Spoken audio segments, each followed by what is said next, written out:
I should probably just put it in the Slack sometime. Yeah, just chuck it in there. But Banana's recently getting ranked 10th on the DFWP MPR as well as being second. Or did Albert technically get second? I can't recall, actually. Oh, yeah, I think Albert got second. Yeah. Wait, no, he got second and Albert got third. That's right. Yeah. All right, we're starting off here, though.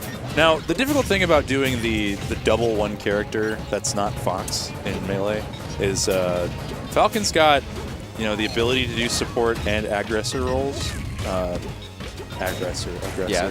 Aggressor roles, but it's just a little more difficult for him to do so because he doesn't have as much like safe aerials on shield outside of like space nair and knee. Yeah, he has a lot of problems getting stuffed out, but like you said, playing Dittos or playing the same character as your team, you have shared flaws. Yeah. I mean, not as bad because you can help out one another, but team kill. Oh, damn. Okay. Fury is just monstrously going after them, but Dakpo able to just kind of take that. He should be able to hold on here. It's fantastic Blizzard there, just stalling him out sufficiently enough. And you know, they're both laughing about it because they know that they both wanted it. Yeah. And that's the nature of the players, though. I mean, both of them are pretty happy-go-lucky Captain Falcon players. They also just want to go in all the time. They're just very me-oriented. I know Youngblood definitely is. Yeah, it's like, I just want to do what I want to do. I want to down smash. I want to down B and Falcon kick everywhere. And it's so funny how Youngblood and Fury just started teaming, because I know Fury wanted to, I think at least a month ago started teaming with his friends in his general area, like Jam and a few others, but then once they weren't really like making the cut, Youngblood was like, hey dude, I'll just play with you. Hey man, I'll do it. I got time. And I mean, they both share the same like visions of how to play this game. Oh yeah. Like we said, like happy-go-lucky Captain Falcon players. Raw, fast and furious. And there we see Fury. Oh my goodness, that follow-up in the roll was beautiful. And that'll be full platform coverage. There was really nowhere safe to go there. Covered slide off the eye with up smash. And then just let the Nair do its thing. Ooh. Oh my god. That was so good. That was spicy. That was like a raw 50%. And you can tell this has been working out well just because Dakota is at his last stock almost at the end of it. And definitely having the lead, both Falcons being at relatively low percent. Yep. You notice them just immediately like shift over into the corner, like please let us out. Yeah. So you don't want to be caught up in anything. Great tech there from Youngblood. And that's what Youngblood's been getting. Dakpo's hit him with the down tilt earlier within the match, and he got another great tech beforehand. Yeah, stuffing him out there, and he'll just stick the ledge, but gets caught out there. Up tilt! Invincible up tilt, no less. And it's nice to see that Youngblood was the one doing the up tilt and not like Fury shenanigans, because Youngblood definitely that avant-garde Captain Falcon. Ooh. All right, there you go. And there. Won't quite be enough. If that had been reversed, it may have been enough to kill, but it's been a pretty rough go of it. Tries to snipe out. There he is. All right. That'll leave Bananas alone. He is going to have a really rough time here. And you just have... So one of my favorite parts about doubles when playing support Falcon is that you just go outside of the threat range and then you short hop shuffle, or you shuffle knees. Yeah, you shuffle knees or shuffle stomps, and you just like wait. Oh god. And that's exactly what we saw from Youngblood. There you go. Just shot deep into that dash stance with the knee and covered it. It was good. And that was one of the things that I was talking about with Apathy on the car ride, the hour car ride here, is that I was like, you know, I was playing a lot of Captain Falcon in doubles, and when you play him support in like 2v1 situation, have him against the wall, Captain Falcon can just shuffle, stomp, shuffle what he's knees. There for. He's just there to just throw out hitboxes and maintain state space. You're just like, hey, if something goes wrong, you're like running into it. Yeah. Or if, like you just set up the knee distance. It's very good.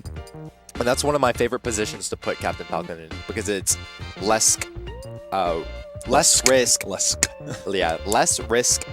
higher reward. Oh yeah, no than doubt. just constantly going in, especially with like lack of a recovery and whatnot. I think that this is probably the counter pick to go for here. No, actually, Fury and Youngblood won. Yeah, and he didn't mash out of that. I mean, you got to mash out. There is simply no other way to say it, but you have to go for it. Rough descent. I don't know if, because he was at lower percent, he just expected a lack of mash to get him out, but maybe. It'll carry all the way down. Like it lasts organically for like 3 seconds. It's nuts. It also does 20%. It's a good hammer. That's so crazy. It's a good hammer. Oh, yeah, just making sure that he's off stage, just covering it. So one of the big things, especially with Captain Falcon, I find that it's always better to hold ledge in certain scenarios, especially if you get that like harder hit around mid to high percents. And then just having that Captain Falcon die, then forcing the 2v1. I feel like... All right, Bananas loses his first stock. Dakpo, again, on the receiving end of a lot of damage here. Yeah, and it's been extremely rough for Dakota.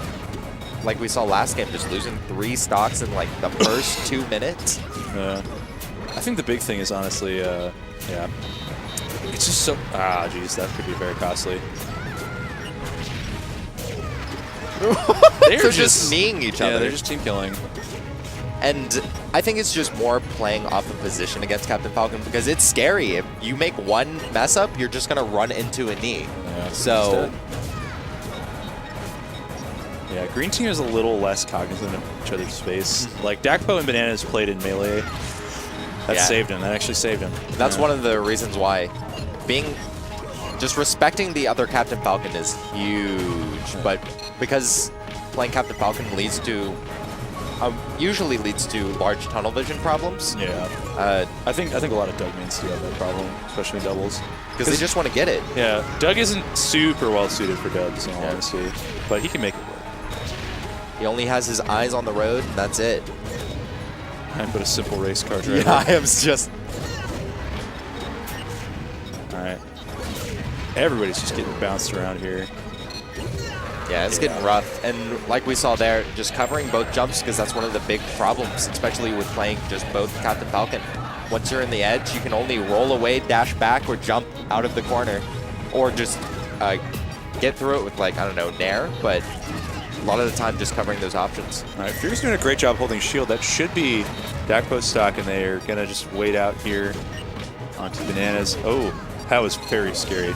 Yeah, and Fury definitely having to play very careful, but Dakpo very smart in keeping players in the corner. Yeah. 2v1 situation. They just covered all the roll options. What do you do? What do you do? And it was very smart because Bananas just right there, just charging up smash, covering either roll towards him or ASDI out of the throw. Yeah, that was good. So he was launched a little bit forward. And then Dakpo was just able to react between the two. That was solid. Yeah, then Game & Watch's down throw, very solid throw. It's so good. Very solid Not throw. being able to distinguish the throws is personally my beef with it, but it is... He just has 4 extremely good throws attached to no idea of what's going to happen. Yeah, exactly. You have to guess. There's no sign of what's going on. Woo! But where are we gonna go? Back to PS. Wait. No. We started on a. No, we started on PS2. Did we? Yeah. Huh. They just allowed them to go to it. I don't know if it was change of game plan or. It seems like they were locking it down a lot tighter, in all honesty. Yeah. But let's see what comes of it. Definitely just being more cognizant, positioning and whatnot. Ooh, great mix up of pace. Oh yeah, and that's rough. Just. Youngblood having to get in. He was like, I'm going to rush. I'm going to save you, buddy. I got to do it. Coming in with a Falcon kick. I got to do it for my city. Oh, yeah. Fury will go down. Youngblood on the ropes here. Yeah. Not quite able to take that all the way. But there it is. Dakpo is just so good at playing support, making sure to create that wall. So out of all the holes that Ice Climbers can't cover, because of large hitboxes from Game & Watch, just being able to make sure that they can't get through. Oh, jeez, it stabbed through platform. All right. Yeah. They'll even it up a little bit. Fury's still cooking with Oh, my God, please. Like, you want to taunt cancel, Dakpo? I will show you. My moves. Oh, my God. What a bold boy. Oh, yeah, but Fury's still being locked in between the two. Yeah, he just got cut. Like right on his shield.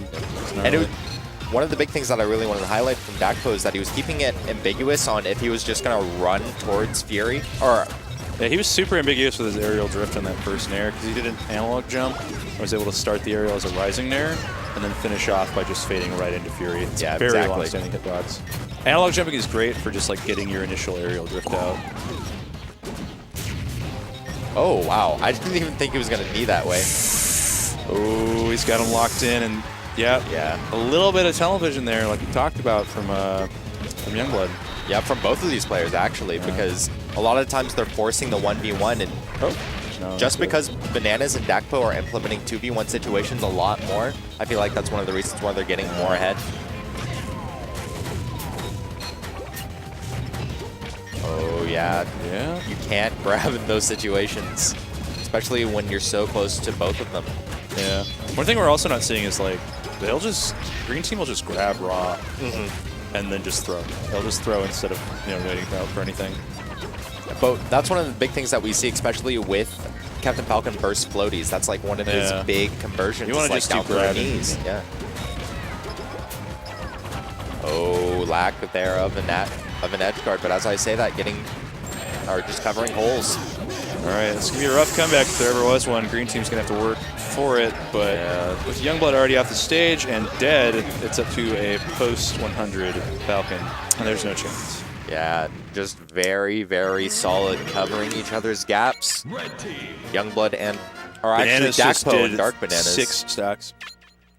Or not Dakpo, but Bananas just took 6. The percentages didn't look that bad, though. Youngblood actually doing 516. I mean, you can do a lot of damage, but it's whether or not you can clutch the kill out that's more important. Yeah. And admittedly, a lot of it was going towards Fury.